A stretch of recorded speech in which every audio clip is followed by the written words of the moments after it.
Buenos días familia, para mí es un gusto poder saludarles el día de hoy. Mi nombre es Adrián Alarcón Escobedo y junto con mi esposa Marta somos los encargados de la sede de Conquistando Fronteras Texcoco. El día de hoy tengo el honor de impartirles a ustedes la clase número 7 del nivel 2 de nuestro discipulado. Acompáñenme. Clase número 7 de nuestro nivel 2 de discipulado, y esta clase se va a dividir en 5 puntos que quiero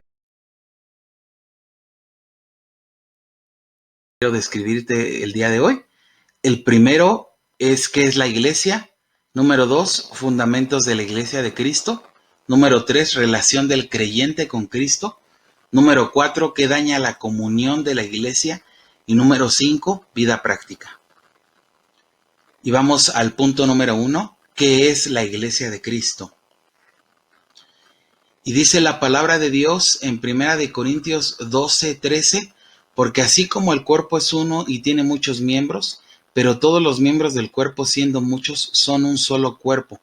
Así también Cristo, porque por un solo espíritu fuimos todos bautizados en un cuerpo, sean judíos o griegos, sean esclavos o libres, y a todos se nos dio de beber de un mismo espíritu. Y aquí es interesante poder darnos cuenta de la enseñanza que el apóstol Pablo les estaba enseñando a los corintios acerca de la diversidad, de la riqueza del cuerpo de Cristo, que todos somos importantes en el cuerpo de Cristo, no importando la raza, no importando la cultura.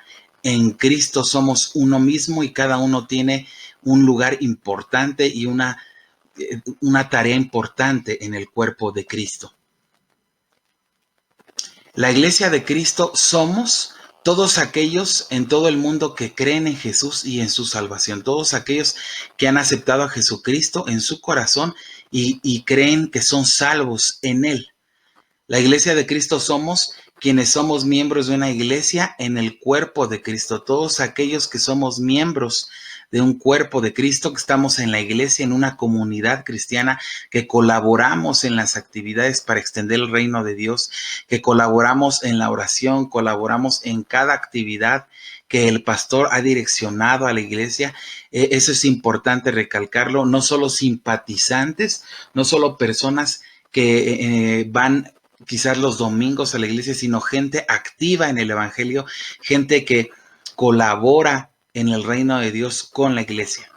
La iglesia de Cristo somos en quienes mora el Espíritu de Dios. Dice Romanos 8:9, mas vosotros no vivís según la carne, sino según el Espíritu, si es que el Espíritu de Dios mora en vosotros. Si alguno no tiene el Espíritu de Cristo, no es de él.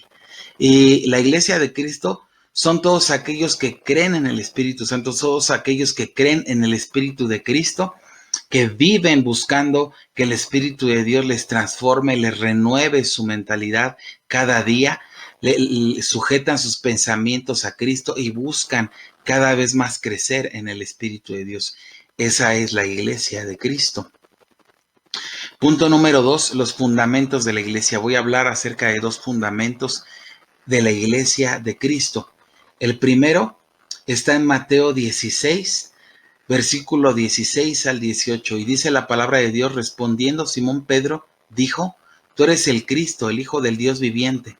Entonces le respondió Jesús: bienaventurado eres Simón, hijo de Jonás, porque no te lo reveló carne ni sangre, sino mi Padre que está en los cielos. Y yo también te digo que tú eres Pedro, y sobre esta roca edificaré mi iglesia, las puertas del Hades no prevalecerán contra ella. Aquí es interesante poder reflexionar que la roca, el fundamento de la iglesia es Cristo, era lo que el Señor Jesucristo le estaba enseñando al apóstol Pedro en ese momento. No es Pedro el fundamento de la iglesia, sino la confesión de Jesús de que Él es la roca o piedra grande. Él es el fundamento de la iglesia. El fundamento de la iglesia es Cristo Jesús. También el segundo fundamento de la iglesia está en Hechos 14:23, y constituyeron ancianos en cada iglesia, y habiendo orado con ayunos, los encomendaron al Señor en quien habían creído. Es importante que tú y yo reconozcamos a las autoridades, a los ancianos, aquellos que presiden en la iglesia, que Dios les dio un lugar para presidir, que Dios es el que los llamó para que direccionen, para que puedan guiarnos en el camino del Señor, Y este es el modelo bíblico, el modelo de la iglesia primitiva, el modelo que permanecerá en la iglesia hasta que Cristo venga. Y es interesante reflexionar que el Señor es el que los ha llamado a presidir la iglesia. En nuestra iglesia, Dios ha llamado a presidir a nuestro pastor, a nuestros líderes, a quienes están direccionando cada actividad para que nosotros obedezcamos y seamos guiados por el Espíritu de Dios. Punto número 3, la relación del creyente con la iglesia. ¿Cuál es nuestra relación con la iglesia? Y dice la palabra de Dios en Hebreos 10:25, no dejando de congregarnos como algunos tienen por costumbre, sino exhortándonos, y tanto más cuando veis que aquel día se acerca. Es importante que tú y yo no dejemos de congregarnos, que animemos a los que quizás no lo están haciendo, porque es una ordenanza.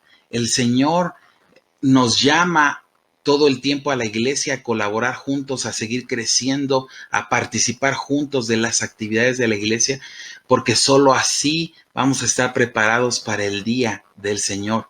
Dice Hechos 2, 41 al 42, así que los que recibieron su palabra fueron bautizados y se añadieron aquel día como 3,000 personas y perseveraban en la doctrina de los apóstoles, en la comunión unos con otros, en el partimiento del pan y en las oraciones. Es interesante poder ver el avivamiento de la iglesia primitiva en este momento y cómo ellos perseveraban en la doctrina de los apóstoles, en la comunión unos con otros. Ellos se conocían, oraban juntos, sentían las cargas unos por otros, y esto es importante el día de hoy, que tú y yo podamos vivir esto, porque esa es la voluntad de Dios para la iglesia, para el cuerpo de Cristo.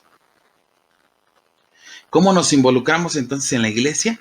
Bueno, asistiendo a las reuniones de oración, a cada reunión, cada actividad que extiende el reino de Dios, participando en grupos de conexión. Tú y yo debemos de participar, de estar conectados con aquellos que son de nuestra misma edad, en nuestra misma condición, matrimonios, jóvenes. Tú debes de estar junto con ellos, creciendo, participando, colaborando con ellos en el reino de Dios, siendo discipulados por el liderazgo de la iglesia. Dios ha levantado líderes, gente que preside, que está a cargo de nosotros, y nosotros debemos de estar ahí participando con ellos para el reino de Dios, descubriendo y aceptando nuestro lugar en la iglesia. Tú y yo debemos de tener el anhelo, el deseo de que el Señor revele nuestro lugar en la iglesia, que el Señor pueda adiestrar nuestras vidas, nuestros talentos, nuestros dones, para ir descubriendo en las actividades de la iglesia, colaborando en el reino, para saber el propósito que Dios tiene para nuestra vida. Obediencia a nuestras autoridades. Tú y yo debemos de estar listos para obedecer a aquellos que nos presiden, que están a cargo de las actividades de la iglesia, para poder obedecer las instrucciones que Dios les ha dado para nosotros. También debemos de hacerlo ayudando a las personas con necesidad. El evangelio tiene que ver más con dar que recibir. Tiene que ver más con despojarnos de lo que tenemos, no solo de nuestros talentos y dones, sino de nuestras pertenencias. Eso es importante y es parte de involucrarnos en la iglesia. La fidelidad, permanecer en el lugar en donde estamos, en la iglesia donde estamos, debemos de permanecer ahí, porque el Señor ahí nos ha llamado, desarrollando un espíritu de humildad. Debemos de anhelar que el Espíritu Santo esté formando en nosotros un corazón genuino, humilde, conforme a su espíritu, para recibir instrucción, para servir al reino de Dios sin orgullo, sin nada que pervierta o lastime el corazón de la iglesia, edificando y animando a nuestros hermanos. Tú y yo tenemos que animar a aquellos que no están en la iglesia, a aquellos que están creciendo apenas, que tienen luchas. Tú y yo, con nuestro testimonio, con nuestro amor, tenemos que animarles en el nombre de Jesús. Y restaurando a los miembros de la iglesia, aquellos que no están asistiendo, que dejaron de asistir, tú y yo debemos de tener contacto con ellos, ayudarles a regresar al camino del Señor. Y bueno, quiero hablarte también del punto número 4, que destruye a la comunión de la iglesia, que destruye la comunión entre hermanos. Y quiero hablarte aquí de 3 puntos importantes. Los que andan desordenadamente, dice segunda de Tesalonicenses 3:6, pero os ordenamos, hermanos, en el nombre del Señor Jesucristo, que os apartéis de todo hermano que ande desordenadamente y según la enseñanza que recibisteis de nosotros. Es interesante que podamos estar buscando del Señor y poder darnos cuenta de aquellos que viven desordenadamente, aquellos que no obedecen la palabra, aquellos que hacen su voluntad, aquellos que no se someten a la palabra de Dios, para apartarnos de ellos, para que no nos hagan daño, para exhortarles, pero en determinado momento alejarnos de ellos si es que no obedecen al Señor. Los que causan división, dice Romanos 16:17, mas os ruego, hermanos, que os fijéis en los que causan división y tropiezos, en contra de la doctrina que vosotros habéis aprendido y que os apartéis de ellos. Y aquí quiero ahondar en dos palabras importantes: fijéis y apartéis. Es nuestro deber pedirle al Espíritu Santo que nos dé discernimiento de espíritu para darnos cuenta de aquellos que están causando división, que son piedras de tropiezo a la iglesia, para poder apartarnos de ellos, para poder exhortarles, pero en determinado momento alejarnos de ellos para seguir en la doctrina de Cristo. Y los pecados afectan a la iglesia, al cuerpo de Cristo, la murmuración, todos aquellos que hablan espaldas, que hablan de aquellos que presiden, de todo aquel que no les cae bien. Debemos de tener cuidado de murmurar, de abrir nuestra boca, de darle parte al diablo. Debemos de cuidar nuestro corazón y no caer en murmuración, el chisme. Satanás viene a hurtar, matar y destruir en esta tierra, así que tú y yo debemos de cuidar que nuestro corazón, que nuestra mente permanezca en él. No debemos de participar de mentiras, de contiendas que no dan lugar al Espíritu de Dios. El juzgar. El juzgar tiene que ver con una labor enteramente del Señor, de nuestro Dios. Él es el que juzgará a la humanidad, nosotros no tenemos que hacerlo. De Él es la justicia, de Él es la venganza, dice la palabra de Dios. Así que nosotros no debemos de juzgar a nadie, y debemos de cuidar nuestro corazón de ello. Y por último, la amargura que tiene que ver con estos que acabamos de mencionar, la murmuración, el chisme y el juzgar, generalmente vienen por un problema de amargura en nuestro corazón. Debemos de cuidar, debemos de estar todo el tiempo buscando del Señor para que Él cuide nuestro corazón, así también de abrir nuestro corazón con quienes están a cargo de nosotros para cuidar nuestro corazón, lo que hay en nosotros. Y bueno, por último, quiero hablarte de la vida práctica en el Señor. Y quiero compartirte este versículo que el Señor Jesucristo les enseñaba a sus discípulos: yo en ellos y tú en mí, para que sean perfectos en unidad, para que el mundo conozca que tú me enviaste y que los has amado a ellos como también me has amado. Qué importante es que nosotros permanezcamos en unidad en Cristo y juntos como iglesia podamos extender el reino de Dios.